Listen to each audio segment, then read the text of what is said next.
While the Eagles got back to work yesterday in preparation for their game with the Chiefs, we do know that Jalen Carter will play, but now there's another key Eagles contributor that may not. So we're going to talk Eagles-Chiefs.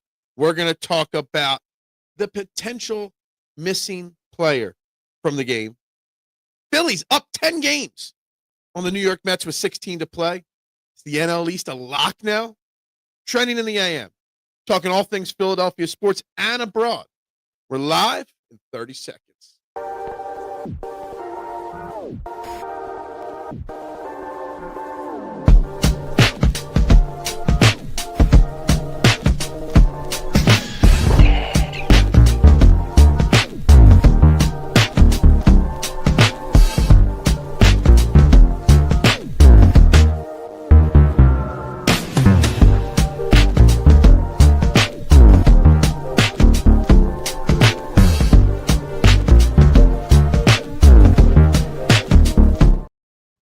And a very good morning, everybody, and welcome to Trending in the AM right here on the STT Sports Network. We are live. YouTube, Twitter, you know the drill.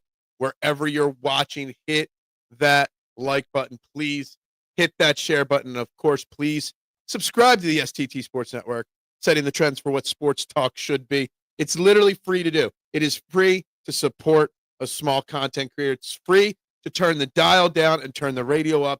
It's free to show support. That's all I can say. It doesn't cost you a thing, guys. I'm Phil Stiefel here, your host every single morning, talking all things trending in Philadelphia sports. And we've got lots to cover today in the Philadelphia sports scene with the Eagles as they get prepped, as they start getting set for their Super Bowl rematch with the Kansas City Chiefs. Some names playing, some names may not be playing. So we've got to dive into all the different names and all the different reports coming out of the first Eagles practice of the week. And the title of the show is Trust Nick Sirianni and Jalen Hurts, basically speaking on the fact that no matter what goes right, no matter what goes wrong, no matter what distractions happen, Jalen Carter most recently, that those two guys will always have this team prepared in the right way to win a football game. I really think that's where the trust word comes in. So we're going to talk a lot about that here today. We're going to talk Phillies, obviously, as they won again their third straight game against the Mets. They are up 10 games now on the Mets with 16 games to play. And I got a kind of a roster or lineup tweak that I kind of want to discuss with the Phillies that I've seen the last couple days and kind of want to see it a little bit more. So we're going to talk about that and what the Phillies' plan should be with their hitters and pitchers going forward to keep them fresh for that Red October run that's coming in a couple weeks. So we'll talk about that. We've got some NBA topics to discuss, more excuses from the NBA. And, of course, today is 9/11, 24 years ago today. We will all never forget where we were at that moment. So just gonna leave that in the back of your heads there. If you have any stories or any thoughts or any opinions on that, keeping it clean. But let's always remember, obviously, it's been a very tumultuous 24 hours in our country. So we're going to try to keep the fun, try to keep it lighthearted today, try to use today in this show as a distraction of what's going on out in the real world. That is why I don't talk politics, because I like to use this as a distraction, or current events, distraction to the problems that we face every day. So let's use this. Let's talk it. Let's start with the Eagles. Good morning, Duck. Hope you are well this morning. Let's start with the Eagles. Let's start with the situation at hand. We learned that we are getting Dallas Goedert back, and that is our poll question. Jalen Carter's coming back, and he will be available to play. But the poll question of the day today is: Dallas Goedert is injured again. How many games will he miss this season? And there's a bunch of different options there that you can vote on. So my question is: why are we surprised that Dallas Goedert is injured again? Why are we surprised that we've got to have this Dallas Goedert situation conversation for the 6th, 7th straight year that the guy is just injury prone? Let's just go over the numbers again here real quick. Last year he missed 7 games. The year before that, 3. 5 in 2022, 2 in 2021, 5 in 2020, 1 only in 19. In his rookie year, 2018, he didn't miss a game. But in the last 6 years, he has missed already 23 games. Why are we always why are we always surprised about it? The guy is one of those players with so much talent, so important to the Eagles offense, yet they just can't keep the guy healthy. And Howie Roseman, one of his big mistakes over the years is not having a proper backup plan. And this is not a knock on Grant Calcaterra, but he's nowhere near close. Kylan Granson, I guess maybe Cameron Latu from the practice squad, even though he's switching to fullback. Dallas Goedert was a huge part of that game against the Cowboys. And kind of odd that, again, he got hurt against the Cowboys. It seems like Dallas gets hurt all the time against the Dallas Cowboys. So let's talk about this. So I don't even want to see Dejean on inside coverage for someone like Jalen Tolbert when you have 11 personnel with Pickens and CD on the outside ever again. Not without banjo coverage. Look, I have faith. Just like I say, I trust Nick Sirianni and Jalen Hurts. I trust Vic Fangio to make those decisions. Today's word of the day is trust. And if he wants to have somebody in the slot, then I trust him. I mean, we could doubt how the game played out or the decisions. Well, let's be honest. They shut the Cowboys out doing whatever they did in the second half of that football game. And they won the football game without their best defensive player on the field.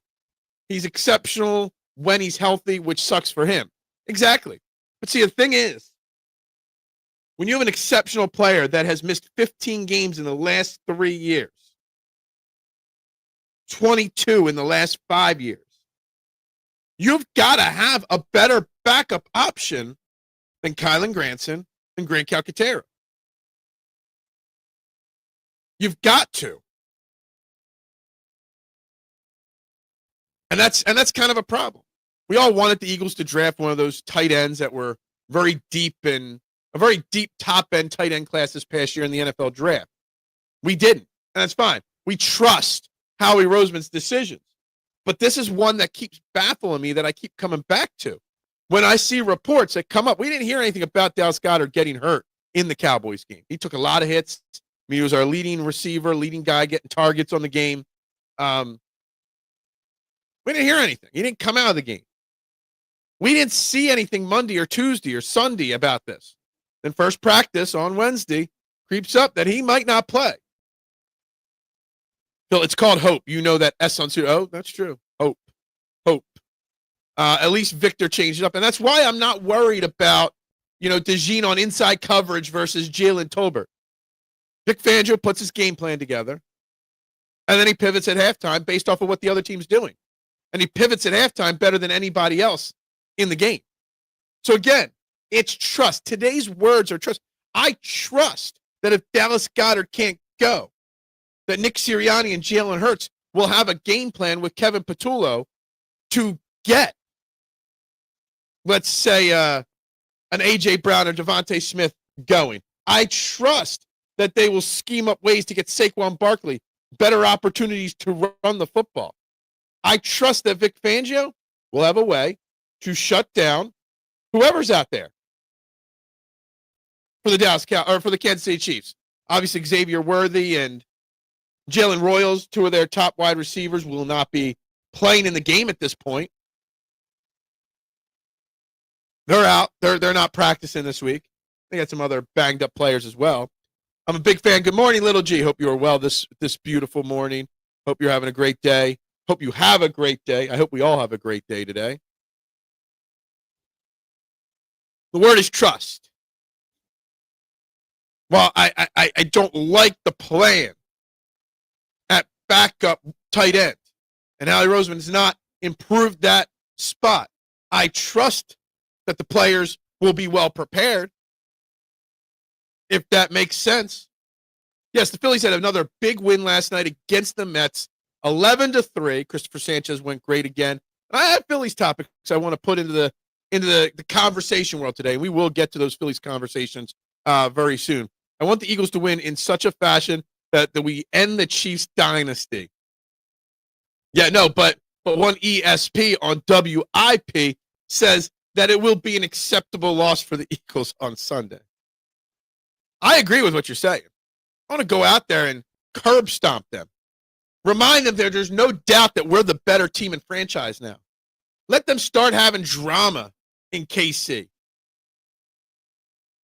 They've been relatively drama-free for a long time in KC because winning cures drama.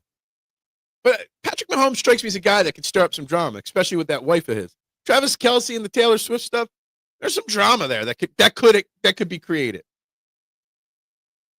Let's stir the pot in Kansas City and ruin whatever they got going. We need Carter back. The Cowboys put on tape a good way to get the outside wide receiver and tight end in single coverage on Reed and Sidney when we were in 3-4 base, tight end corner route, and outside post. I mean, I don't think you're saying anything extraordinarily fancy here. Of course we need Jalen Carter back. Jalen Carter is one of the best defensive players in all of football. One of the top 2 or 3 defensive tackles in all of football. Of course, losing him before the first defensive play of game 1, of course that's going to be a problem. Of course, missing Jalen Carter was going to make things for the secondary more difficult. It made things more difficult for the pass rush. It made things more difficult for the linebackers. Makes it more difficult for Jordan Davis and Moro Jomo, who had to play an enormous amount of snaps. Now, we are extremely thin at defensive tackle now. Obviously, they waived Gabe Hall the other day. Now, he did clear waivers, and he could be added back to the practice squad today. I would actually expect that to happen today. Kind of shocked that they waived him. Because now what? You got 4 defensive tackles on the entire team now? Very interesting there. I want their fans to lament the day they saw our players for generations. I want to see that KC bar 10 blocks from me. Are you near Charlie's? Are you near Charlie's in Philly? I've gone there many of times. My father-in-law is a huge Chiefs fan, like a real big Chiefs fan. And we don't do it anymore, but we used to make one Sunday every year. We'd all go to Charlie's for a game. We'd rent a bus, have somebody drive us, drop us off, drink our asses off. They make some good food in there. And watch a Chiefs game. We'd always do it when the Eagles weren't playing. Because there's no way I'd be able to wear my Eagles gear over there. But it's a fun little bar. I really enjoy that place. I mean, it's weird that there's a Chiefs bar in Philly, but it's cool. I don't want to see Reed Blankenship, Sidney Brown in single coverage ever again. Look, did we even see Sidney Brown that much? I really thought in my notes that Drew Makuba outsnapped him. Maybe not. Maybe I got the numbers backwards there. But I don't think you'll see a lot of Sidney Brown. I think you're going to slowly see more and more of Drew Makuba out there in the secondary. But anyway, obviously, we love how Vic Fangio just says that Drew Makuba didn't have a good game, and he's got to be better. He makes those rookies earn it. Also, having Jalen Carter back on the defense, you're adding Zadarius Smith, who says he's good to go. So the defense will be different. The defense will be even better. Now, the Chiefs' offense, will they be better or worse than the Cowboys were, pose us a bigger threat than the Cowboys did? That's to be determined with who's playing wide receiver for the Chiefs. Did my mouse just stop? There it goes. Makuba played a substantial amount of snaps. I'm pretty sure that he played a pretty substantial amount. I forget the exact numbers, and now I'm like 4 days into notes here this week, so can't guarantee that I've got the notes up to date or where the notes are now at this point. I can only prepare so much for each day. But guys, Jalen Carter being back is great, but then you lose Dallas Goedert potentially, and potentially a knee sprain is not necessarily a one-game miss. I mean, and there's no guarantee that Dallas Goedert doesn't play on Sunday, but that's probably not likely. But in the grand scheme of this year, if he's already missing one game by week 2, so far on our poll question, nobody's voted none. One person voted just one game will be missed. Most of you voted 2 to 4 games. 5 or more games missed hasn't had a vote yet either. But he's missed 5 or more games 2 of the last 5 years. 3 of the last 5 years, sorry. To me, that's a problem. We need a veteran to come and replace Goddard whenever he gets hurt. Who's that veteran, Adam? Is there a veteran out there that you could bring in? Look, no offense to Grant Calcaterra. He's been here a couple of years now. And Dallas Goedert in his years, I think he was started in 22. This is Calcaterra's third or fourth year. So he's either missed 10 or 15 games, Dallas Goedert, since Grant Calcaterra has been here. And Grant Calcaterra has not been able to assert himself as the next tight end. They are giving Grant Calcaterra so much time to prove he can do what Dallas Goedert does. I mean, go back. We've always had the next guy lined up. Goddard was here to take over for Ertz already. Ertz was here to take over for Selleck. Selleck was already here to take over for Chad Lewis. Going back and back, we've always had a really good tight end and a really good younger tight end ready to step up. Calcaterra just hasn't done that. And if anything, he's gotten worse in the blocking department. When you're not getting passes, you can at least work on blocking. Kylan Granson, I mean, sure. Cameron Latou, he's already switched his number to number 36, which leads me to believe he is going to take over Ben Van Sumeren as the fullback, which was already talked about. One of the adjustments was putting both Makuba and Dejean at slot cornerback and dime. Yeah, they don't run dime a lot. I remember in the offseason talking about this during training camp, and the number of times they run dime is few, but they did practice this kind of lineup in training camp. It was reported quite a few amount of times, so that's good. And I didn't even notice them doing that, Nooms, to be honest with you. I did find the one note that there was 4 plays. So there were 61 defensive snaps, but your safeties combined for 60, or Makuba and Reed combined for 65 snaps. So that means there were snaps where both were on the field. Blankenship looked really rusty. Brown looked meh and still just has one speed, full on miss or hit. Look, I mean, we know what both of them are. Reed Blankenship's a nice guy, a nice player, not a great player. Sidney Brown's a guy with huge athleticism and potential that can't hone it. I want Reed Blankenship to stay here long-term short long-term. But you need Drew Makuba to step up to be that star safety. You really do. You need somebody to be a star safety on this team. Calcaterra's gotten a little better at blocking, but his blocking is still less than optimal. Yeah, like, look, he's had now 3 or 4 years. This is either his 3rd year or I think it's his 4th year. The guy's had opportunity. The guy has not capitalized on his opportunities. And they didn't do it this year. But going forward, the Eagles are going to have to concentrate their draft on offense because they've got so much money to spend eventually on defense. Like, we've got all these young defensive players on rookie contracts.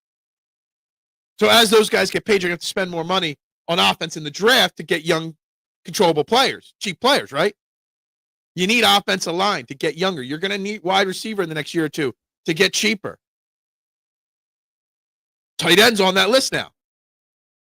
In the first 3 rounds next year, you could see 2 offensive linemen and a tight end, 1 offensive lineman, a tight end, and a wide receiver. You're going to see that money, but they're going to have to consider. I mean, Dallas Goedert's only on a 1-year contract right now, a 1-year deal. He'll pretty much likely be gone. I would almost guarantee it next year. So you're going to have to draft somebody that could come in and perform at a Dallas Goedert level. You probably could have done that this year. You probably should have done that this year.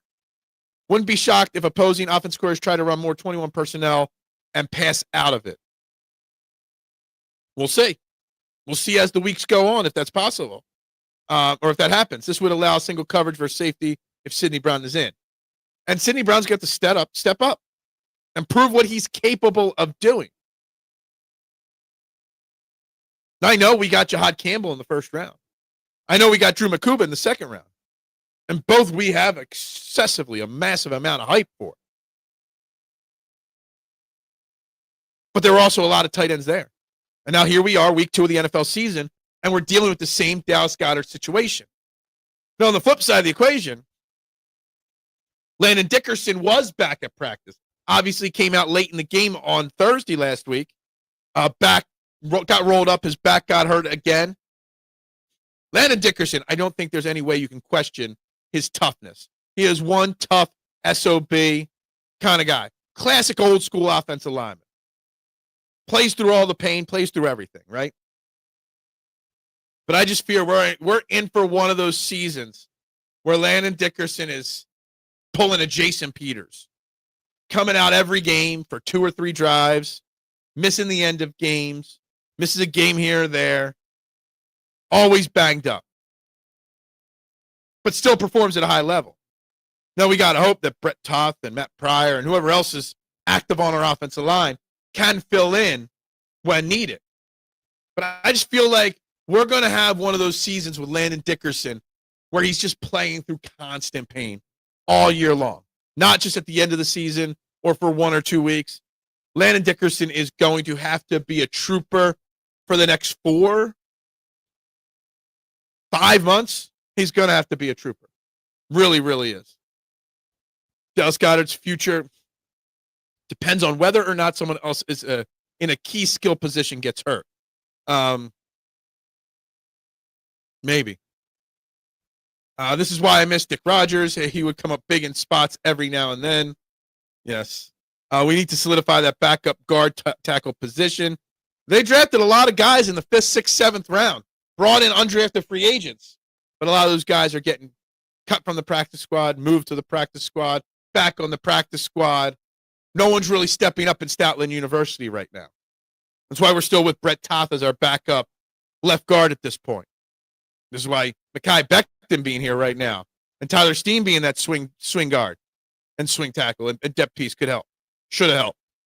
Surprised they didn't bring Jack Driscoll back, honestly, with his experience playing all over the Eagles' offensive line. But this offense goes as the offensive line protects Hurts and blocks for Saquon. Landon Dickerson being at less than optimal health is not ideal.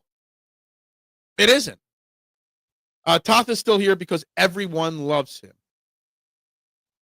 He's definitely one of those guys that Stoutland seems to have a lot of faith in. Not sure why, but he seems to have a lot of faith in Brett Toth. And it's kind of weird to me. It's kind of misplaced faith almost to an extent. Like, he's okay. But I don't know if he's worth like as much as Stoutland does. Think he is. I mean, who am I to doubt Jeff Stoutland, though? Driscoll wanted too much money, I am sure. Well, I don't think he's signed at this point anywhere. So he's out there. He's available. Toth is just happy to play and have a job. Yes, he is. Absolutely.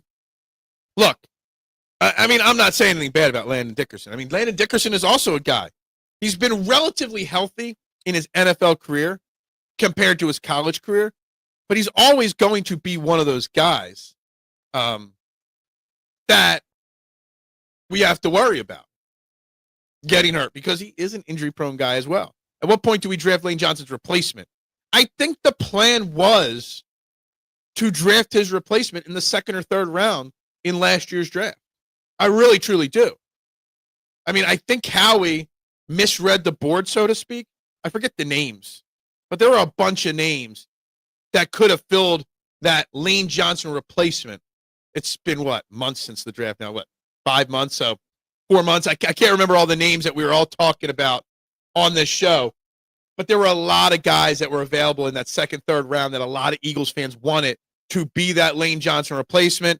The board didn't fall the way Howie Roseman expected it. I don't think Howie Roseman, how do I say this? The entire 2025 NFL draft for Howie Roseman and the Eagles was a bunch of, wow. Like, he didn't think he could get Jihaad Campbell. Jihaad Campbell probably wasn't his first target when he first sat down. But then he was there, and he's like, oh, shit, let's get the best, one of the best players. Like, Drew Makuba. We didn't get the lineman we wanted, but Drew Makuba's there still. Wow. Like, I think this was one of those drafts of Howie just sitting there like, shit, this happened this way. I expected A to be the way it played out. B was my backup option. C was never on the board. So I think they tried. And then there was a lot of talk that Cam Williams or Holland Pierce and some of these undrafted free agents, they would be the guys to get groomed to do it. Now, Lane Johnson has said most of the time that he plans on playing this year and next year. But then he has hinted that if they go out there and repeat, he might just call it a career after this year, which would be a major, major loss for the Eagles. But I think they're trying. I still think Lane has 3 years left. He takes that good care of himself. He does. And he said he was playing out this contract, which I think is 2026. Maybe it's 2027. Jordan Davis is finally the guy we moved up to get. The pads are just way much lower now. Look, Jordan Davis played his best game of his career, maybe, with the Eagles on Sunday. It's one of those things that the Jalen Carter, ejection before play one just basically told Jordan Davis and Morojomo with that ejection, guys, it's time to nut up or shut up. You're up. And he played really well. Really, really well. And you even see him talking about the Jalen. Like when they showed interviews of Eagles players talking about the Jalen Carter situation, they showed Jalen Hurts and they showed Jalen Carter or Jordan Davis. When we had Ed Kratz on this show from Sports Illustrated, earlier in the offseason or in the beginning of training camp, and we talked about the leaders and who's going to step up on the Eagles defense, he didn't say Jalen Carter. He said Jordan Davis is becoming a leader of this defense. So Jordan Davis is definitely, growing before our eyes. Tight end still out there. Ross Dwelly, CJ Uzma, who was with the Eagles last year. Jordan Atkins, Hayden Hurst. Hayden Hurst has had some experience catching passes. Interesting. There are a few names out there. We do have Cameron Latou, who's going to go to fullback, it looks like. Don't we have E.J. Jenkins on our practice squad as well? It's a lot of question marks. Like, you can only elevate 2 guys, but you might need to elevate a defensive tackle, a fullback, a tight end. There's a lot of guys that got to get elevated for this game. And we still don't have Tanner McKay as the backup quarterback on this team. O-line went fast and furious earlier than anyone expected. The best tackle and guard. I don't remember who the names were that we realistically thought we'd get in the first or second round. But I really think Howie Roseman planned on replacing or getting Lane Johnson's eventual replacement in that second or third round. It just didn't work out that way. Speaking of Holland Pierce, my favorite, he is back on the practice. I said a joke on social media the other day. I'm like, yo, what's the over-under on practice squad moves Howie Roseman will make this year? 475.5 over or under. I mean, he might already be there at this point. What's up, Big Al? Thank you. I love this shirt. Jordan Davis is a good guy and seems to be more mature than Carter. I think and hope Carter will become more mature. Sure. Look, sometimes great players aren't always great leaders. So maybe Jordan Davis is the leader and Jalen Carter just never will be that leader. I don't know. Some people aren't meant to lead, okay? Maybe Carter's just one of those guys. Drew Kendall is going to be a really good lineman in this league. Comes from NFL family line, had a great college career. Going to have a really good NFL career back. Good morning, Rick. How you doing this morning? Hope you were well. Maybe. What's he in, his second or third year now, Drew Kendall? I think it's his second, right? I always confuse Kendall and Kennard just because they both have K's, and they're both DKs. Yeah. So he's in his second year. Look, I think they want to have Lane Johnson's replacement in-house by now. I don't know if I could say for sure that Drew Kendall is that guy. I don't think I could say for sure that anybody in-house can be that guy to eventually replace Lane Johnson at this point. We are also talking about a first ballot Hall of Fame offensive lineman in Lane Johnson as well. So you can't just instantly, it's not easy to replace that, period. How do we get on Lane Johnson? We're trying to talk about Landon Dickerson and concerns about him and how he's going to hold up and how he's going to play injured pretty much this entire season at this point. Guys, if you haven't already, hit that like button, subscribe, share, vote on the poll question. Twitter's blowing up today. We got a lot of Twitter viewers today. Not too many on YouTube. If you're on Twitter watching, head on over to the STT Sports Network YouTube page because that's where you can vote on the poll question of the day.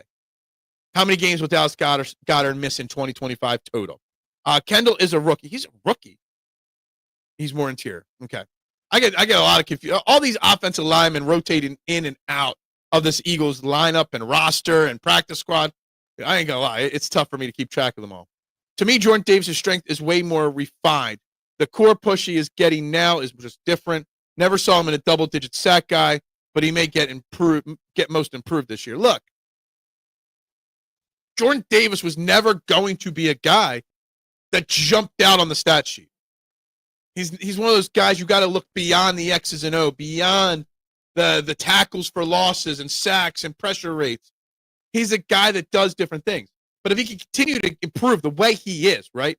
Part one, if he can continue to improve and then also become the leader of this defensive front, that's good enough.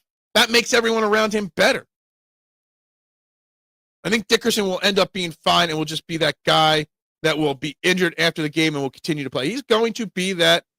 Well, we know he's a tough SOB, right? That's just who he is. One tough SOB. But you want him playing pain-free, too. Pain-free Landon's even better than playing with pain Landon. Landon's fighting Father Time well. But as we all know, Father Time is undefeated. Lane Johnson's fighting Father Time. Landon Dickerson's still pretty young. But honestly, at this point, think of it this way. Landon Dickerson's playing like an older man than Lane Johnson. In the fact that constantly getting injured, constantly getting nicked up, constantly being banged up. He's been a favorite of mine as well, Jordan Davis, Duck, for a long time. I knew in my heart he would get his. I didn't know if he'd get his weight under control or not. I didn't think it would get worse as it did. But look, I was a huge fan of Jordan Davis.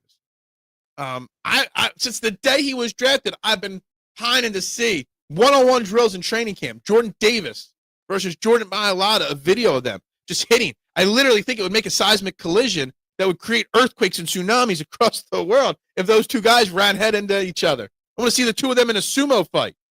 Always wanted that. I think the problem Eagles fans always have had with Jordan Davis is just it wasn't Kyle Hamilton. I think it's really what it is. Seriously. Dickerson needs to hydrate and stop drinking beer at practice. Is this the poll question of the day on WIP? Call 215-941-9491. I don't know what their phone number is. Whatever. I would never call it. I'm surprised this isn't one of the things that they're talking about today. Landon Dickerson would be healthy if he didn't drink beer after practice. Oh, my God. Oh, my God. I mean, you joke. You say this in jest, so do I. But you know there's media people out there that will run with something like that and make it a much bigger deal than it needs to be. Honestly, I mean, seriously. I mean, you look at what they've done already this week on the radio. That's an acceptable loss this week. You never say that out loud. The nonsense. Look, I don't want to get off topic, but talk about saying nonsensical stuff. Did anybody hear what Adam Silver said yesterday? I guess he was doing a press conference. Don't know why, because training camp starting, maybe that's why soon, for the NBA. NBA season is around the corner. And Adam Silver was asked about how expensive it's becoming for fans to watch NBA games with all the different streaming services, etc. And he said, well, if you can't afford it, you could just watch highlights online because the NBA is a highlight league. He literally just told people, you don't have to watch the NBA, that watching the NBA is pointless. That is Adam Silver's answer. Like, how do you run a sports organization as big as the NBA? Well, you don't have to watch. You can just watch highlights on YouTube. That's what the league's all about, highlights. Like, I as a business owner, I can't imagine saying something that idiotic. You don't have to watch. Here's a free sample. You don't have to buy the pizza. I'll put out some free samples, and that's all you need. Insane. The man is having a brew after practice, ready to go into the tape rooms. Absolutely. I mean, just think about Lenny Dykstra and John Kruk and Darren Dalton. They used to drink a case of beer each after every Phillies game in '93. And they did just fine, right? They weren't hydrating well after practice, during practice. They were probably drinking. Those Gatorade bottles in the dugout were probably filled with vodka or something like that. Like, seriously. Why is that? What I think? The Adam Silver thing? I cannot comprehend how, what, why, when, where Adam Silver said what he did yesterday. It's as bad as Elliott Shore-Parks, explaining that Sunday is a acceptable loss game for the Philadelphia Eagles. It's just complete insanity. Like, it really, really, really makes no sense to me whatsoever. Silver's an idiot on that take. Those broadcasters won't be re-upping those contracts, and those numbers will be known, so you will get next broadcasters will be paying less. Exactly. Like, you are literally doing more harm to your business than good by saying that. Adam Silver said yesterday in his press conference, and I'm just paraphrasing it, he was asked about how expensive it's becoming for NBA fans to see all the games of their favorite teams because of, you're going to Prime with games, Netflix with games, Peacock. It's no different than baseball, putting games on Apple TV and whatnot, like all the different places. It's getting expensive for a fan. And Adam Silver's response was, well, there's plenty of places to watch highlights for free online. The NBA is more of a highlight league anyway. So you'll never miss the highlights of your game. Just go to YouTube. Basically saying what we already know, that the regular season is meaningless in basketball. You don't need to watch regular season basketball games. Just catch the highlights online. It's insane. Are the Sixers going to show what Joe's knee looks like after the work? Yeah, I mean, as they say, once I think I'm out, they pull me back in. That's what they did with that little 3-second clip of Joel Embiid knocking down a fadeaway jumper without a knee brace on. I am not sure whether that was real or AI generated. I was just saying that, and then you pop that. Like, that Joel video could be AI generated. I'm not sure. Him taking jump shots without no knee brace on. But once I think I'm out, Marshawn, here I am getting pulled right back in. I know that video is from 20. Is it? I don't know. They're claiming it's from now. Oh, my God. You couldn't see a video of Paul George shooting because he was too busy pumping iron, post-podcast and everything like that in the videos. But, yeah, I mean, what a tease that is from the Sixers. What a tease. And you know what that tease is? That's them just saying, yo, give me more of your money. You're the third highest attendance in the NBA. Just give me your money. We're going to sell out again because Joel may be going to play. That knee looked way too stable. I know. Like, there was no hesitation. I'm kind of pissed, but it's kind of funny that the Adam Silver conversation makes us go back to talking Sixers for a few minutes here because, like, seriously, what's up with that? Like, really, we're out. We can talk about Kelly Oubre, posting cryptic messages about being unhappy with Philly fans and the Philly organization maybe trading him. You got Embiid working out. Adam Silver, yeah, he's still ramping up, Marshawn, right? Isn't that the word? The ramp up. He's still ramping up for last year. That video is from James Harden's first practice. Yeah. How many fingers? I want to go back and look now. Does he have 9 or 14 fingers? That'll tell us whether it's AI or not. Look for some glitches in the Matrix. Ramp Man and Pinky P. I mean, that's basically what we got here. Pinky Paul and Ramp Up. Sounds like some bad C movie, like buddy cop C movie right there. That's what it sounds like. I don't even want to talk Sixers, guys. I don't. I want to talk about how idiotic Adam Silver is for his statements, but we got to stay focused on the Philadelphia Eagles. We got to stay focused on the Phillies. That's what matters at this point. I want to see him hold today. Yeah, exactly. With the holding it. But even that nowadays, Marshawn, you can edit that, right? You can edit in a newspaper with the right date. It's not that hard. Quick Photoshop job. They look real nowadays. Hell, there's Facebook pages where you post pictures and videos and have people edit them for free for you. I get that done. No problem. Easy peasy, right? If I had time, I actually would consider doing that. Doing that edit for you. And the algo is not high today. I'm not sure what's going on. We don't even have, I think we've only passed 10 live viewers on YouTube. I mean, the Twitter viewers are through the roof today.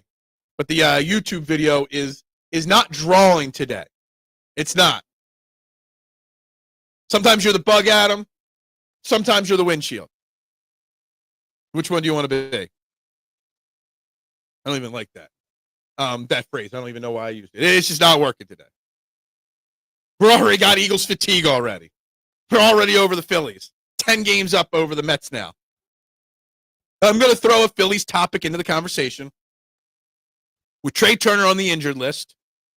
Alec Boehm as well.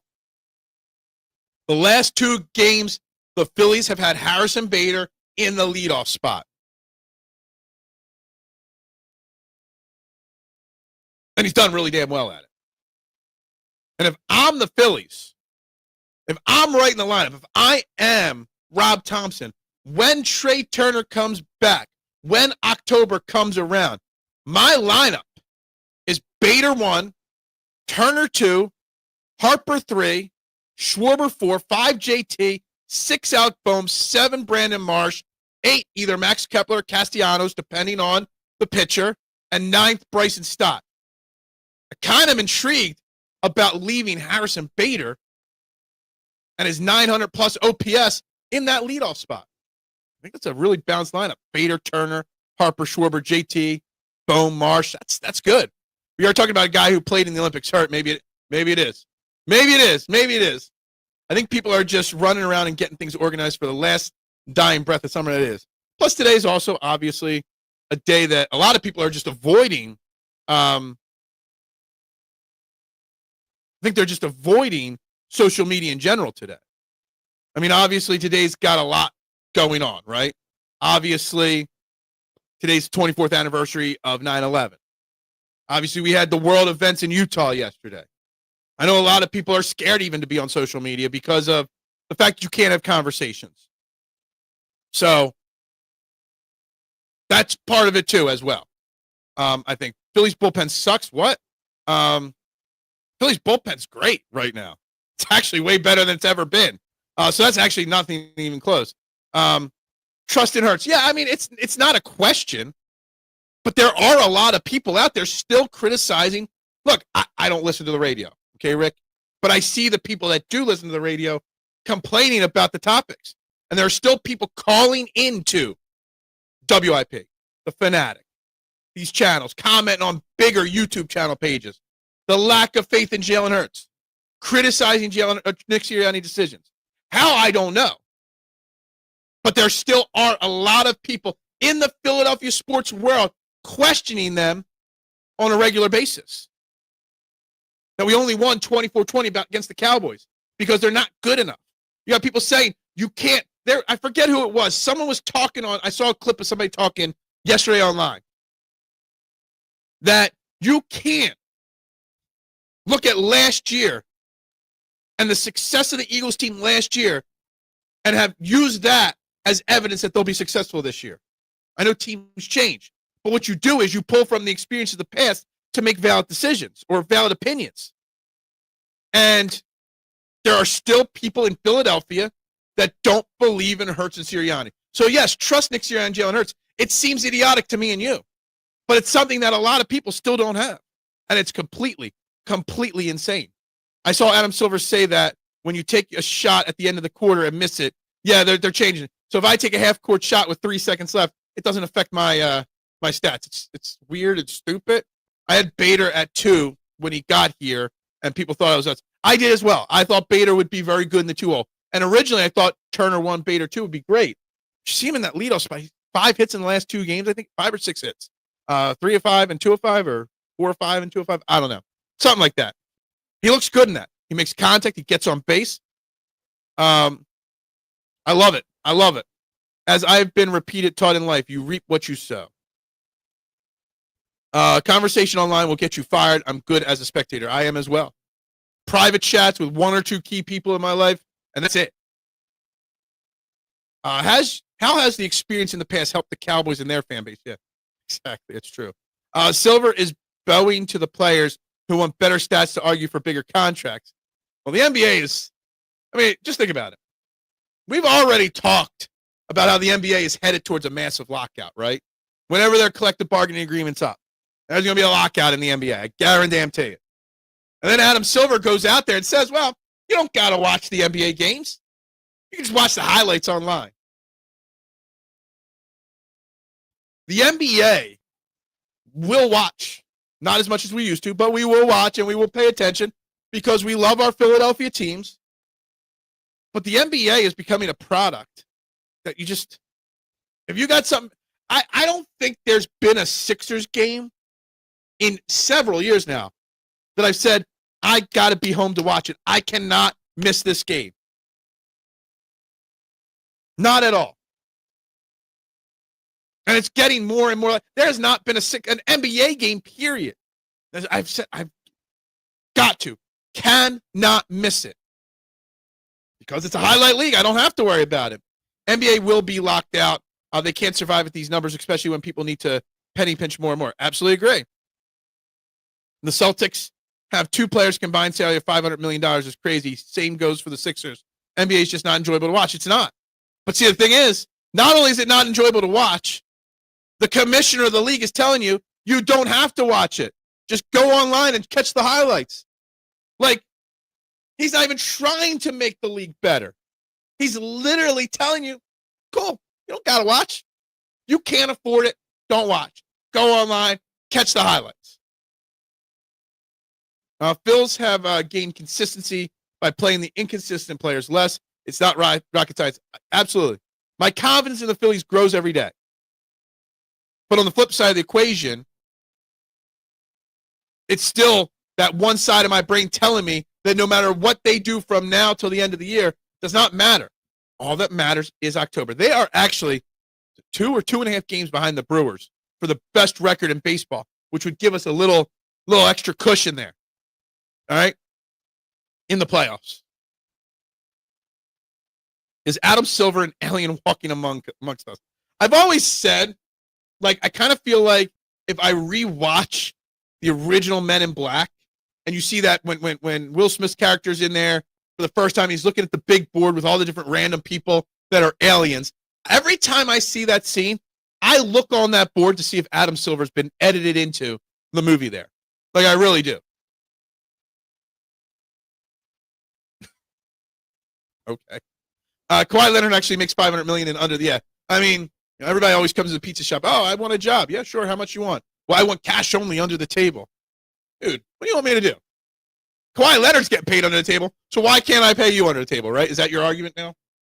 When you know that your favorite player is going to sit, so why watch? Why buy tickets to games when you know there's a chance that the player you're going to see, the home team or not, might not be there?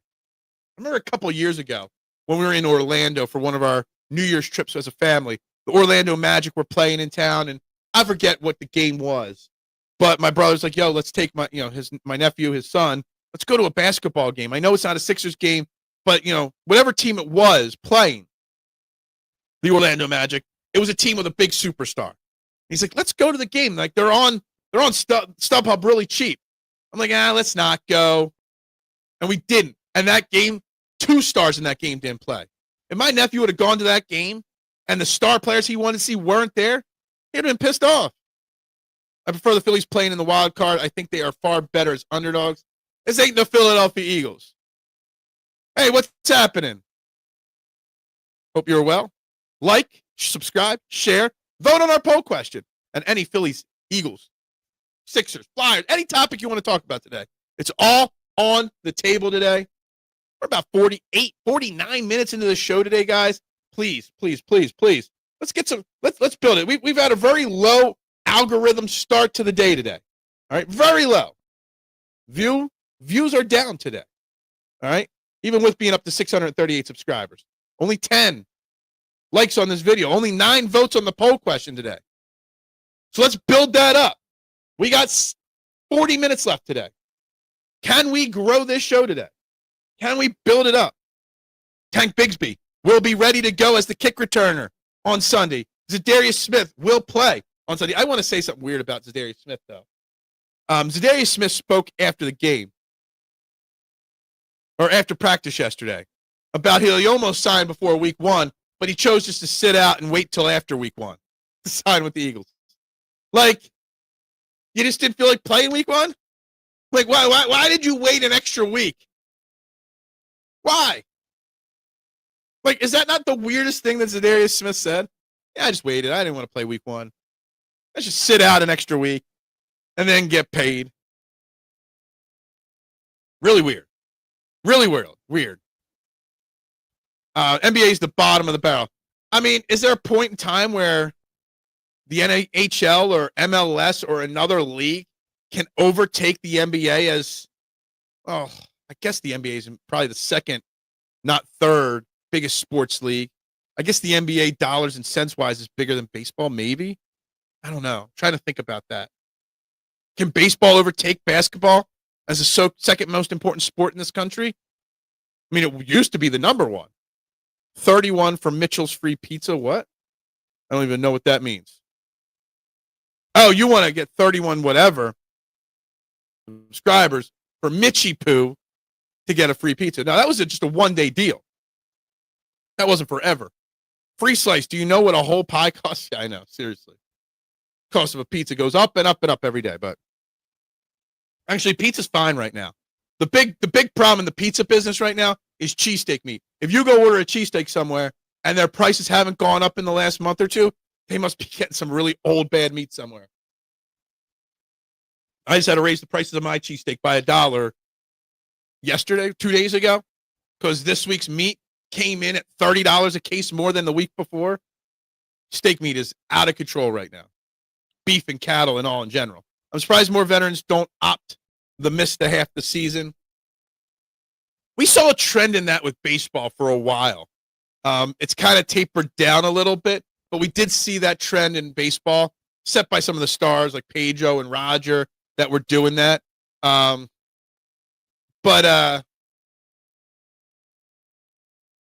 Yeah, it's an interesting one. I mean, you look at Matthew Stafford. He didn't practice once in all of training camp. Basically took the entire training camp off, and he goes out there and wins. I think he was the highest rated quarterback per PFF week 1 without practicing once till the week before the game. $35 at Mac and Manco's. What is a pizza or a cheesesteak? Is wings still high price? Yes. Wings have come down per pound, but the problem is less wings are getting ordered and the wings are coming in so much bigger. So you're getting less wings per pound. So if a box was supposed to have 100 wings in it for a 10-pound case, now there's 70 wings in that 110-pound case because they're just that much bigger. So yeah, wings are crazy, but it is part of the business. You know, you just got to kind of try to break even, make a few bucks when you can. David Robertson's stuff looked extremely smart, and now has 5 pitches now, a semi-reinvention. Look, David Robinson's been good. He's had a couple hiccups here or there, but whatever. He's looked great. Marshawn says the Phillies bullpen sucks. That's him not realizing that the Phillies bullpen is actually pretty lights out right now.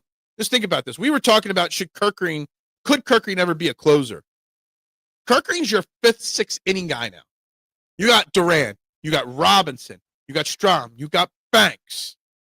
Who am I missing? I'm missing somebody else there. Kirkgreen's like your 5th or 6th best reliever at this point. The bullpen is deep. I mean, I'm concerned about who's starting game 3 or 4 in a playoff series. Well, as long as they can go 4 innings and keep the Phillies in it, then we're good. Get Sanchez and Ranger to go 7 or 8 innings, games 1 or 2, and then games 3 and 4, quick trigger finger from Rob Thompson and the starters. I can't believe the price of wings. They used to throw them out or give them away. Yeah, the days of dime, quarter, 50-cent wings, all gone. All gone. So first it was the price of wings going up. Then because people ordered less of them, then the wings got bigger. I guess. You know, they sit around longer before they're turning the wings. I guess they get bigger. I don't know the science behind that. But man, it's a changing world. Right now I'm getting about 70 to 75 wings in a 10-pound case right now at my shop. I used to get about 110 to 120 in that same case 5 to 7 years ago. I remember 10-cent wings at the Pike Cafe in Reading in college. I missed that. Yeah, I never did. I'm never a big wing eater. I'm too sloppy of an eater in public, so I'm not really a wing guy. But that's just me. I like the buffalo sauce and stuff like that, but I don't really like chicken wings. I'm not a chicken wing eater. And I'm also a drumstick guy, not a flats guy, which pisses a lot of people off as well. Anyway, it's top of the hour yet? It's almost. It's 55 minutes in. Like, share, subscribe, vote on the poll question. What do the Eagles do this week with their roster? If Goddard doesn't play. You've got to fill the Ben Van Sumeren role. You got Zadarius Smith back. You're light at defensive tackle. You're going to need to carry an extra offensive lineman if Landon Dickerson goes, just in case. Howie Roseman's got some interesting roster decisions to make to get this team in a position that they can beat the Chiefs this week, because it's not an acceptable loss. Steven and Noom's hanging out for some wings later. Love it. I don't even know what the Pike Cafe is. I can't tell you I've been to Reading more than twice in my life. Probably both times just to see a Reading Phillies game. I know I've been to 2 Reading Phillies games. By the way, still no Tanner McKee either. He did not throw the ball once, so we will be looking at Sam Howell again as the backup quarterback this week. But again, you will see Tank Bigsby and Zadarius Smith on the field for their first time. You'll see Jalen Carter on the field for the first time this week as well. Okay? Will the Eagles, I'm ready to move on from the Jalen Carter topic, but we really can't until Sunday, because I think there is still a conversation to be had. Will the Eagles, will Nick Sirianni, will Vic Fangio punish Jalen Carter in any way in the game? Make him sit a drive, make him sit a half, whatnot. And I don't know if punishing him like that is beneficial to the team. Now, if they want to fine him privately, now there's something about his contract. When he accepted the suspension, the Eagles worked out a deal. Like, I guess a lot of these contracts, if this happens, this situation happens, that you forfeit some of your guaranteed money, whatever. But they changed it so it wouldn't affect them. Okay? So Jalen Carter, that. You know, the contract's not affected by his 1-game suspension. But do the Eagles do something internally? Should they do something internally? Does sitting him for the first drive prove a point, though? Sitting him for half a game, does that prove a point? Because sitting him for a drive or a half or a game, that doesn't hurt him financially at all. He still gets his game check. You hurt the team in the process by not having the best player on the field. To teach a guy like this, it's really got to be financially. I know he lost $57,000 in a game check by the NFL. But what would you do to drive home the point to Jalen Carter that he's got to be smarter, got to be more mature, can't have these lapses in judgment, can't be instigated so quickly? You damn well know every player on that Chiefs offensive line is going to be looking for ways to instigate trouble on Sunday and going forward. Every team will. Now, I don't think the Chiefs have an offensive line of any hungry dogs that would actually step to them, but that's another subject. The Eagles' offensive line is way greater than the Chiefs' offensive line. So what should they do with Jalen Carter? And honestly, I am not sitting him for a drive. I'm not sitting him for a half or a quarter or anything like that. If you're going to do anything, you fine him. That's what I would do. And that's all I would do. And I would let the rest I would let the team police him. Let the team, the locker room, teach him a lesson, embarrass him, whatever, by, doing whatever happens there. That's just my thoughts. That's my thoughts on the situation. You won't be hungry at the Pike Cafe? All right, cool, man. That's probably like an hour and 20 minutes from where I live. So unfortunately, I'm not going to find out, Nooms. Yes, man, chatter. Dallas Goedert is injured again. Already talked about it. In the last 6 years, he's missed a combined 23 games. May miss his 24th game this week in his career. It's been since his rookie year in 2018, the last time he did not miss a game. It's a problem. Hey, obviously this is the correct answer, Adam. Best wings in town, pizza and cheesesteaks. Fox's Pizza, Kenneth Square. That's right. That's right. See? Now that the picture of A.J. Brown's not back there, my menu logo back there in the background, always advertising, right? Actually, can't see that. It's to be slid over that. You can't see that there. Where do we want this? That's going to be the easiest way. Well, we'll go right there for that. I lived at the Pike during COVID and after Reading high school basketball games, one of my favorite places. Cool. Haven't been there too much. Carter did nothing wrong. Well, that's just a blatant, obviously, no. That's a he spit on a human being. So obviously he did something wrong. You do not spit on individuals. And the NFL is cracking down, they claim, on unsportsmanlike acts in baseball or football games now this year. Obviously, Nolan Smith was penalized for a taunting situation, and they're going to be very hard on it. And they're going to be extra harsh. If I'm another NFL team, if I'm a guy on a coach on another franchise in the NFL, I'm talking to my team today, tomorrow, this week about the Jalen Carter situation and driving home the point that the NFL is extra vigilant at this point on these types of situations. And I don't want you to fall trap to those things. Again, another big boom of listeners on Twitter that just now saw the Twitter number go up. If you're watching on Twitter, like this and share it. But if you want, get on over to the YouTube page. Easier to connect with us. And you can vote on our poll question of the day, which is Dallas Goedert injury related. Just so you know. Packers finally get wrecked tonight. That's right. I haven't pulled up the Packers game, the Thursday night. We have to do a Thursday night football prediction in a little bit. Washington at Green Bay. Green Bay is a 3.5-point favorite. Got to do that prediction. We'll remind me in about 20 minutes. We'll give that prediction. College Diner on Wednesdays for me. It was never really much. Diner-wise in college, for me, was Tom Jones at Widener University, going down to Tom Jones for the Blue Ribbon Special. That was always elite. After college, before college, Zest Diner at 202 and Route 1, open 25 hours a day. The dirtiest place in the world, but great place for underage people to drink legally. He did one thing wrong, got caught. Carter should learn to stop doing crimes and illegal stuff. He's neither good at it nor good at not getting caught. Yes, exactly. I'm telling my players to instigate. I'm telling them to instigate Jalen Carter, but I'm also telling them to watch themselves. Because the eyes of the refs are on everybody this year. The eyes of the league are on everybody. It's like Sauron in the sky looking down on the hobbits and stuff like that. Don't get caught. We Packers fans tonight? Absolutely, we're Packers fans tonight. You got to be Packers fans, right? I'm going to start my first. I didn't do this last week, but we'll do all the games this week. And we'll predict them. We'll see how I do on my predictions this week.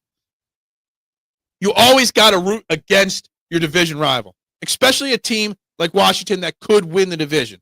So while the Packers winning will make it harder for us to get the number one seed, but on the flip side of the equation, you want the division first. So, yes, we are Packers fans tonight. South Street Diner, when it was 24/7, we used to go there. Yeah, absolutely. NC State Wolfpack versus Wake Forest Demon Deacons. I don't think there's anybody watching this that cares one bit about that game. 9/11, I was in college, and today is the 24th anniversary. It's one of those days. No offense, between that and the events of yesterday, probably why the show's a little dipped right now. I mean, I know people stay away from social media. I like to think, Mad Chatter, that this is a great show for you to escape the sadness, the horrors, the reality of the world we live in right now. So we never forget, but we try to find a way to have a distraction here for 90 minutes every day. Did you go to Albright? Oh, yeah, sorry. You guys are just chatting. You're not chatting with me about the topics. You're chatting amongst yourselves. I think it's hilarious. Just randomly chatting about things amongst yourselves in the chat. That's what it is. It is what it is. Whatever makes you guys happy. Trying to look at the injured list here for the Packers and the Commanders. Nothing major for the Commanders for this game. A couple questionable guys, but not much. The Packers, obviously, they're saying they're not sure questionable with Micah Parsons, but I would fully expect Micah Parsons to play tonight. It's 3.5-point spread. It started at 3.5. It's still at 3.5. Over-unders at 48.5. I could see a shootout tonight. in this Thursday night football game. The most annoying divisional opponent win last year was at Hail Mary, Washington versus Chicago. Yes, that was. And that's why you always root against your division opponents. Goddard is top three tight end talent. He just can't say how he missed it. Absolutely. And that's what we've been talking about the whole show with it. Dallas Goedert is one of those ifs, big ifs in Philly sports. Like, he could be 1,000-yard receiving tight end easily. But you got to play 23 games in 6 years. 15 in the last 3 years alone. 3 out of the last 6 years. 3 of the last 5 years. 5 or more games missed. As we always say, you can't help the club from the top. I was living in Jenkintown. I was watching morning news before going to work. Then saw the first plane. Yeah, absolutely. I was in my co-op class. So it was during my co-op year at Widener University. So there was a class for co-op students. I was in my class when that happened. Who do you go for if Dallas plays the Giants or Washington? In general, Adam, or right now? Like this week, I'm rooting for the Giants over the Cowboys because I just want to see those teams be disasters. In theory, if there's nothing on the line, I always root against Dallas. But right now, if Dallas played Washington this week, I'd be rooting for Dallas because Washington's a bigger threat to the Eagles' big picture. So I think it depends on each situation individually. In general, we hate the Cowboys more. But what's best for the Eagles in the division is the way you answer that game. At the time, his brother worked at the Wall Street area, and he spent time. I was in high school, second period. That was my senior year of college. Big Al, you're still in high school? You're that much younger than me? I thought you were much closer to my age. Much closer to my age. Is tonight still a division game for Micah Parsons? Yeah, still a division game for Micah Parsons, yes. Look, it's going to be a great game tonight. Thursday night football games normally aren't good, but the NFL lucked out with Eagles-Cowboys week 1 to kick off the season, and Commanders and Packers, Parsons, Daniels, Love, some star power out there. They got some good games to kick off the season on Thursday night football. We want your picks. All right, well, I'm picking the Green Bay Packers tonight to win. I'm going to say, saying 35-31, Packers beat the Washington Commanders 35-31. I'm a Jalen Daniels fan, but like the Eagles team better. So you're rooting for the Packers then tonight. We rooted for Dallas 1 or 2 games last year. Yeah, it depends on the situation, who you root for. I am in my 50s. I might go back for a Masters at some point. Yeah, if you're in your 50s, no point in getting your Masters now. Come on now. Who wants to put that work? No. Sounds like a plan. I got 35-31 Packers. Don't let the gray beard fool you. I graduated college in 2002. Okay? May of 2002. I thought you were like 1 or 2 years. I mean, you look like you're 10 years older than me, but you're like 5 years younger than me. God damn. I went to Albright, and Sean Bernard went to Alvernia. Look at that. Who knew? I'm a Widener grad, but yeah. Spent my freshman year at Drexel, but that's it. Will the Pack cover? The Pack cover, 35-31, -3.5. Yes, the Pack cover. There you go. No Black Americans on the Phillies, but several Afro-Latinos, so we can root for them. Well, we can root for the Phillies because of the Phillies, too. Sounds like Phil wants to go back and get his match. No, I do not. I hated school. I only went to college because my dad wanted me to. That is it. That was the only reason why I did it. And when he passed away, I finished it for him, and that's it. I had no desire to go to college. I had no wants to it. I hated high school. I hated school in general. I was not a good student at all. Drexel ran out of money and got a degree in bio at Temple. Smart people. Rooting for the Giants to beat the Cowboys is a lesser of two evils. It feels dirty rooting for the Giants, but even dirtier rooting for the Cowboys, as both teams and their fan bases are scumbag. I think you got to look at it. I mean, we hate them all, right, Rick? But you got to look at when you're rooting for the other division teams battling out, what helps the Eagles the most. I think the Giants beating the Cowboys helps the Eagles the most this year. That's not always the case every year, but it helps us this year. So I'll be rooting for the Giants this weekend. Plus, I just want to see the Cowboys fans crash and burn at 0-2, right? Who wouldn't want to see the Cowboys fans overreacting to an 0-2 start, right? It would be entertaining as hell. Cherry and white, yep. 7th grade, my dad was at a conference at the opposite side of the Pentagon. My girlfriend at the time's aunt was in the Pentagon when it happened as well. She actually had gone out for coffee, and her whole office was the part that was hit.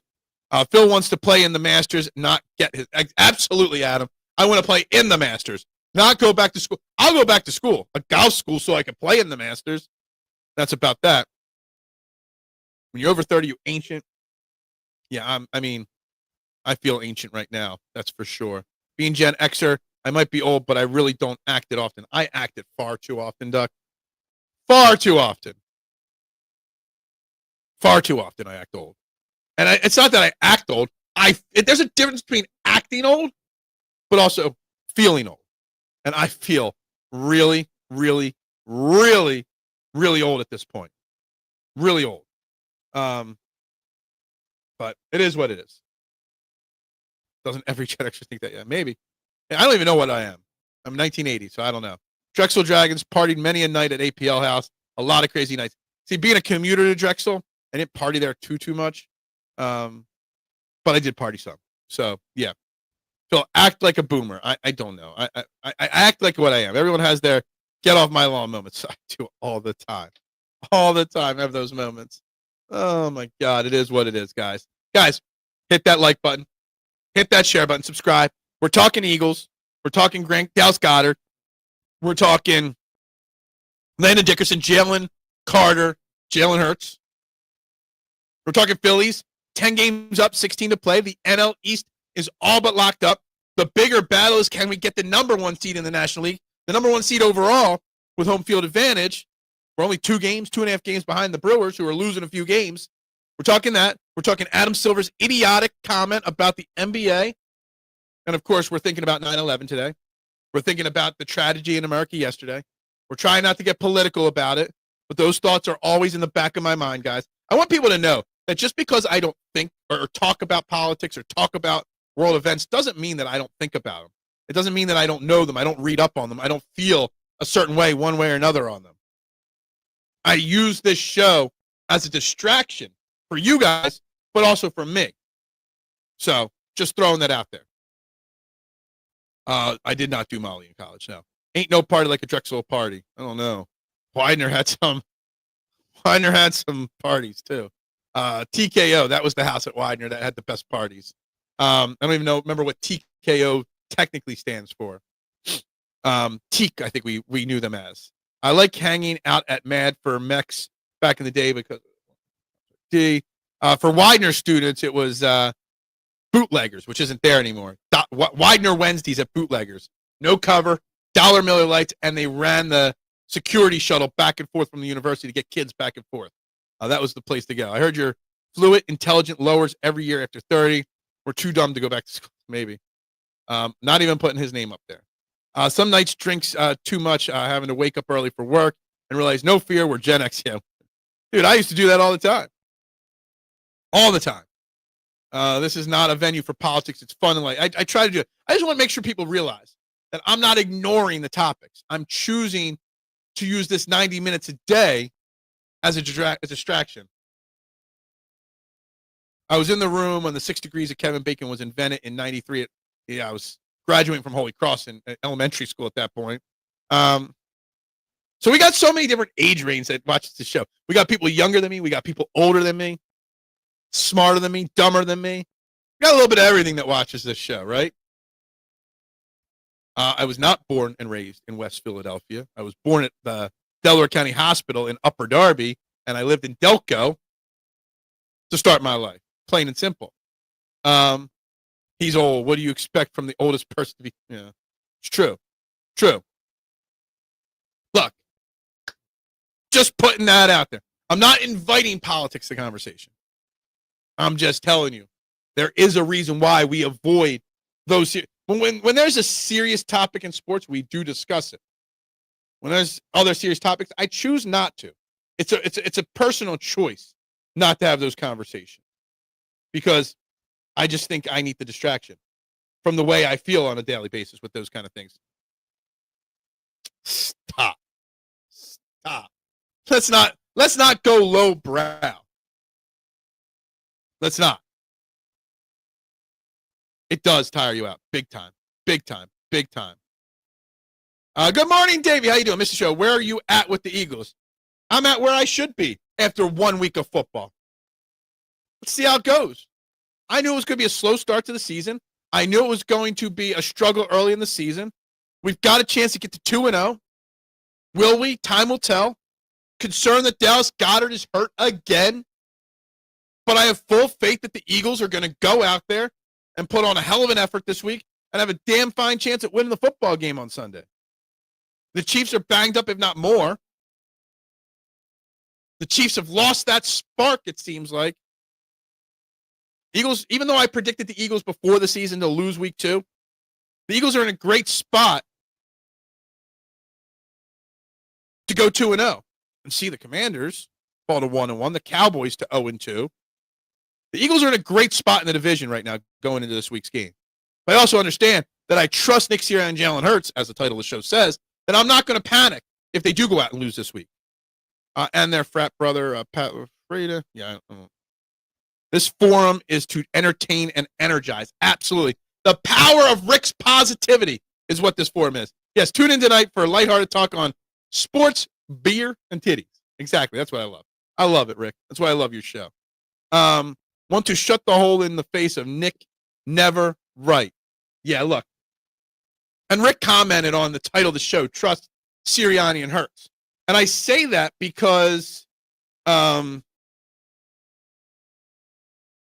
still so many people out there, not just nationally, but abroad, like locally, that don't have that 100% faith and trust. And it's insane, Davey, that there's anyone out there in Philadelphia Eagles Nation that would have any doubt whatsoever on this team right now. TKE at Drexel had the reputation for women not to attend their parties. So, yeah, interesting. I don't have any guests lined up. You guys don't like guests. You guys don't need guests. Once I get more free time, we might do a different show and just have only guests on it, okay? Yeah. Anyway, nobody likes us, and we don't care. But see, the thing is, Rick, well, I do care that no one likes us. I want our teams to get respected. I don't want us to always be the underdog when we're not the underdog. But the thing is, nobody likes us. There's a portion of us that don't like ourselves. Why are there still Eagles fans calling in the radio station saying that Jalen Hurts can't do it? You know, it's funny. Everyone's like, Jalen Hurts only wins because he has a super team. But then when Josh Allen and Joe Burrow don't win, it's because they don't have enough talent. No one, if you put Jalen Hurts or Lamar Jackson or Josh Allen on the Eagles, no one would be saying that the Eagles win because of the super team. They'd be saying those two quarterbacks are amazing. Okay? So nobody likes us and we don't care. Our own people don't like us. And that's the problem. When you say people or the Eagles win because they have a super team, but then make the same counter excuse why the other teams can't win. It's pathetic. Packers are better than the Chiefs this year. If Washington pull this one out, their confidence skyrockets to go on a winning streak. I'm rooting for the Packers tonight, for the division. It's a big game. Possibly, I haven't looked at the entire week's schedule, but it's possible it's game of the week. Rams, Tennessee, Cincinnati, Jacksonville, Baltimore, Cleveland, Jets, Bills, New England. Yeah. There aren't many great games on the docket this week. Football, by far, is the only sport where a little more than casual fans will watch every available game they can. That's true. Look, I know what I'm talking about, Rick. It's true, right? I like David from Party on Broad Street channel. David's a great guy. Love David. Done plenty of shows with David throughout the years. Great guy. Party on Broads period is great. Good morning, Brianna. How you doing? Call up line would be cool at some point. Yeah, I know how to do it. I haven't fully completed it, but it would be something I'd like to add at some point. No one said Montana had so much talent when he was winning. I know. Exactly. I mean, just the greatest wide receiver of all time he was throwing to. Justin Herbert was good in week 1. Throws a pretty damn ball. Yeah. Everyone says Jalen Hurts only wins because he's got too much talent. But everyone tells me Justin Herbert only loses because he doesn't have enough talent. So which one is it? And yes, Justin Herbert looked good in week 1. But Justin Herbert's always had good regular season games. He's had great regular season games. He hasn't done it when it matters, which is the playoffs. We are in the new era of Philly sports. Some people say you don't know you're in the good old days until they're gone. I got news for you. We are in the good. The one thing I was always taught, Rick, as a kid by my father was appreciate the good times in sports, especially being a Philly sports fan, because you never know when they're going to happen again. You don't know if you're going to be here when they happen again, right? And also, he taught me to respect greatness and the amazing errors of other teams. because you might not like the team, but you damn well better respect that they do things that can't be done. Like, I was always taught to respect Montana and respect Jordan. Why? Because of the greats. You might not ever see it again when I was growing up. That's why I always respected Brady, because I might not ever see a quarterback like Tom Brady again. Like I said, Hurts is going to be like Bradshaw, no respect until post-career. Very possible. Guys, only 14 likes. Come on. Hit that like button. If you haven't subscribed to the YouTube channel, subscribe, and please share this out. I'd greatly appreciate it, guys. Big things coming. I don't give a holler in hell about NBA or MLB. I'm not my main teams. Yep, I agree. No more fear, no more losing mentality. Well, ESP on WIP is putting that out there, that loser mentality. But Snack come out every NFL game. That's true. Bring Amy Fadul back. She's very. Wasn't she on? I think she was on the unscripted show yesterday. I've seen Rick show. Respect him. That's why I haven't talked to Mets in weeks. See, look, Rick, you won a fan. Chargers are for real. They're gonna win the AFC. Said last week. Harbaugh is a winner. I know you keep saying that, but again, the Chargers are like the Phillies. You got to do it when it matters most. Actions speak louder than words, Rick. The actions of them doing it is what matters most. It's a new time here in Philly sports. The shift has happened. Exactly. Well, the shift in football and baseball. I don't know about basketball yet. The good old days were never actually as good as you remember them to be. We always remember the good time when we think back to diminish the bad times. That's why we call it nostalgia. Look at you getting deep in and like that with that topic there. Wow, Bad Chatter, I didn't know that was you. What's he got different names that he comments on it? Mad Chatter mixes it up, Rick, with his names. He's got to. I wonder if there's a limit on how many times you can change your name on YouTube.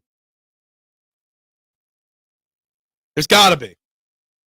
One of these days he's going to get banned from commenting or banned from YouTube because he changed his name too many times on the screen. Guys, we're coming up to the final 10 minutes of the game, the show today. We've had a lot on the docket today. Let me see. Did I cover everything on my notebook today? Yeah, I think I covered a lot of it. I did. Dallas Goedert, the tight end, the Eagles. Tank Bigsby will be the kick returner, was right from the get-go in practice. Covered the injury report for the Chiefs. Xavier Worthy and Jalen Royals probably will not play. Trey Smith and Dave Tranquill, they're limited, so they'll probably play. Adam Silver, we covered that idiotic statement. Kelly Oubre, we barely touched on that. A little unhappy with the way he's treated by Sixers fans. Typical Duck, Debbie Downer, still got that scared losing mentality. What? I don't think that's, I think you misread it. Obviously, there isn't a limit. Mad Chatter changes his name more often than stripper change. Absolutely. Dallas is always hurt, and it's a big topic of today's show. How we handle that. What happens going forward? Did Howie misstep by not adding a tight end in the draft this year? It's a very big possibility. It is what it is, though. Where are we at with the poll? The poll didn't get many votes today. I'm going to deem it inconclusive. But at this point, 17% said Dallas will play this week, won't miss any games this year, which is kind of crazy. 17% said just one game, assuming this week. 58% of you said he will miss 2 to 4 week games this week, which is very likely. And 8% of you said 5 or more, which he has done 3 of the last 5 years. So that's where we're at with the poll question of the day. Jihaad was highest rated player. I mean, Jihaad Campbell was great last week. I thought Dallas was happy because Debbie always did. We need to go into Sunday and keep our foot on Casey's necks and take advantage. I mean, Versace, this is something we talked about at the very beginning of the show. And put an end to that dynasty by just curb stomping them this weekend, right? Letting them know. Letting the drama build in KC for a change. All right? Shake that city up a little bit by getting them to 0-2 on the season, right? We're looking for Dallas to go 0-2 this week in our division. Let's get KC to 0-2. It doesn't eliminate them from playoffs or anything like that. But let's put doubt in KC's mind. Eagles 1 in PFF power ranking. They're number 1 in my power ranking as well. Bryce Harper is washed up. Kick him to the curb. Stop. I mean, he might not be an MVP caliber player anymore, like where he's going to win it, but he's still a really damn good player. These good old days we are living in now will be remembered greatly. Yeah, I mean, we should remember them greatly for sure. But I like to live in the moment too. Jihaad deserves the flowers from his performance. You know, he played like 86% of the snaps. I would be shocked if Jihaad Campbell's not on the field for 95% of the snaps or more this week. Like, he's that good already. You know what's crazy about Jihaad Campbell is that normally Vic Fangio makes rookies wait. He's very cautious with rookies, even if they perform well in practice. He's still doubting in the media Drew Makuba. He's still saying things about, you know, some of these young players on the team. Jihaad Campbell, right there, every play. It's kind of crazy. You think the Chiefs game will be close this time? I haven't really come up with I haven't written down one potential score yet for the game. Not sure what to think, Adam, about the Chiefs game yet. I think the Eagles can win the game. I do. I do think it'll probably be close. But I don't know. One side of me is looking at like a 31-27 game. One side of my brain is looking at like a 35-9 game. I'm not really sure how to settle yet on how it'll play out. Nothing new with the Goddard being injured. Just know he will come up clutch in a few games. He came up clutch on Thursday against Dallas. I mean, right? And why does he always get hurt against Dallas? Like, a lot of his injuries happen against Dallas. I think it will be close first quarter, then the wheels fall off. Philly going to have 4 championships in a year span. I was going to say, I'm reading your comment, Rick. I'm like, how? The Sixers aren't winning one. The Flyers aren't winning one. But then I finished reading your statement in my mind. It's because the Eagles are going to win again. That makes much more sense that way, in my opinion. And it would be great if that's the truth, too. It would be the truth. It's a shame we can't, Rick, put the Sixers in that conversation. It's a shame we can't put the Flyers in that conversation. It is. Could you imagine if all 4 teams were title contenders, 5 counting the Union, at the same time? Yeah, a healthy Embiid is terrifying, but he ain't ever going to be healthy. By 2033, we're going to look back and be like, wow, 5 Super Bowl rings. I hope so. I hope I'm alive in 2033 to see it. The Eagles are now what the Steelers were back in the 70s. I hope so. I mean, if you asked me 2 days ago this, I'd laugh at you. You probably did say this, and I laughed at you 2 days ago. Then I see a video of Joel Embiid bracelets taking fadeaway jump shots. I'm like, oh, here I am. Once I think I'm out, the Sixers pull me back in. From your keyboard to God's inbox, exactly. Sixers are back, and Embiid is looking healthy in them videos. Look, again, once I think I'm out, they pull me back in. After. So we're talking about the 2026-7 run will be 5 straight championships, right? I don't know. Look, that's too far away from me. Thinking of the next hockey season before this hockey season begins is way too big picture for me. The Commanders are not gonna ever be a challenge to the Eagles. So go Commanders. What? I disagree. I disagree with that. As long as we go into Sunday and we take advantage of Casey's confusion of how lost they are and suffocate them, we should be good. Yes, absolutely. Making a statement on Sunday in Kansas City. It's what I want to see. We are the new Boston. We are now the city of champions. Rick, I'm feeling your positivity this morning. You know what? I'm going to agree with everything you say right now because I'm feeling the positivity this morning. Not sure why, but all of a sudden I'm just feeling the positivity right now. I am. I feel it. I want it. I like it. Let's go. Can the Phillies complete the sweep of the Mets tonight? Let's see the playoff pitching matchup. 7:15 Thursday night. It's a Fox game, national game. Luzardo versus Peterson. Should be an interesting game tonight. Can they get the 4-game sweep of the Mets? Dan Henry finds a way to make things in business, hopefully hockey business now as well. Close the pizza parlor and just podcast all day. I wish. Someday, mister. Someday. If I call in sick, I'll get the message on my own phone. Be like texting myself to call out of work. Harrison Bader was the missing piece of the Phillies, and we will help carry this team to championship. Look, again, we talked about it early in the show. I'm all for Harrison Bader to stay in the leadoff spot once Trea Turner comes back. The owners can call in sick, but they got to call themselves. Hold on, let me call out. Hello? Yes, I'm calling out. Yeah, it's not really. Something tells me AJ goes off this weekend. I hope so. Dude, what's funny about that is the Chiefs' game plan in the Super Bowl was stop Saquon and let everybody else beat you. Do they try to stop Saquon again and let everybody beat them again? Or do they try to stop AJ and Devontae and let Saquon beat them? Saquon had a relatively quiet game as well. Lots of good hazy IPAs and a nice sativa blend on the menu. There we go. Like it a lot. Bader's going to get paid. He is. Hopefully we keep him. Hopefully. Bader going to hit no matter where he is. I get that, but I kind of like the lineup construction. You go Bader, Turner, Harper, Schwarber, JT, Marsh, and then you go Casty or Kepler, and then Stott to close it out. I like that lineup. Oh, and I forgot Bone was mixed in there in the 6 hole. So, I like that mix of Bader top, and he looks very comfortable. I don't know if he let off ever before he got here.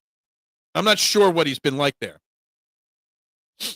Phillies keep the Mets close. Then by the 5th or 6th inning, they pull away. Because that's when we do most of our damage is later in the games against teams' bullpens. So it's possible. It's possible. I'll be pissed if Bader's not leading off again tonight. I will. First of 3 championships for the Phillies. I can't say that for sure, Rick. There's so much unknown going into this year's offseason. Maybe you're right, they win it this year. But saying 3 over the next 5 years, not knowing who's going to be here or not, it's tough to say. Phil's lineup, give you good number hitters. Yep, absolutely agree. Call himself claim multiple personalities. I have multiple personalities. Adori's last year's Maddox. Hopefully, with JC back, he can compromise off of it. Hey, you know what? For as much as Maddox we crushed, he came up big in the Super Bowl and the playoffs with big plays. So, yeah. Bader is streaky like most, but he benefits from protection. Another reason why I said Trea Turner was not the loss many of making it out to be. I still disagree that losing Trea Turner big picture would be an issue for the Phillies. I do. You don't want Stott out there every single day, or Sosa out there every single day. Phillies smoked the Mets tonight. That'd be crazy. We get smoked by them in New York and then come back and sweep them in Philly. Just goes to show. The Mets are only 2 games up. Maybe a game and a half after last night. I forget. On that last wild card spot. The Mets might not even make. We talk about fearing playing in Citi Field. The Mets might not even make the playoffs. Avonte Maddox might be better than Jackson right now. I know Darius Slay got burnt. How did Avonte Maddox look in his first week outside of Philadelphia? I don't know. Anyway, we're 3 minutes into overtime, okay? So we got to wrap this up. 12-3 Phillies. I can get behind that. Guys, I got to wrap this show up. Guys, thank you very much. Start it slow. End it fast. Please like, share, subscribe, whether you're watching on replay or not, guys. Let's keep moving on up. Back tomorrow. Phillies recap. Final preview and prediction for the Eagles game. All my NFL Week 2 predictions. We'll get back at it tomorrow, guys. Ciao, Davey. Hope you have a great day. If Vic isn't putting Bennett in the cornerback 2 slot, doesn't think he's ready. He's already said he's not ready yet, but you still should probably do it anyway. Let him just burn out there, or give it his best go out there. Guys, we'll be back tomorrow. Lots to talk about. With that being said, don't forget 9/11's today. Always remember, never forget all those people and that whole entire situation. Guys, say something nice to somebody today. Be good to somebody today. There's too much negativity in this world. So let's bring a little positivity and just give a smile to someone. Hold a door open. Say hello to a stranger on the street. Do something good out there, people. It would mean a lot to me if you did that, guys. Everybody have a great day. Go Birds. Bubbles up.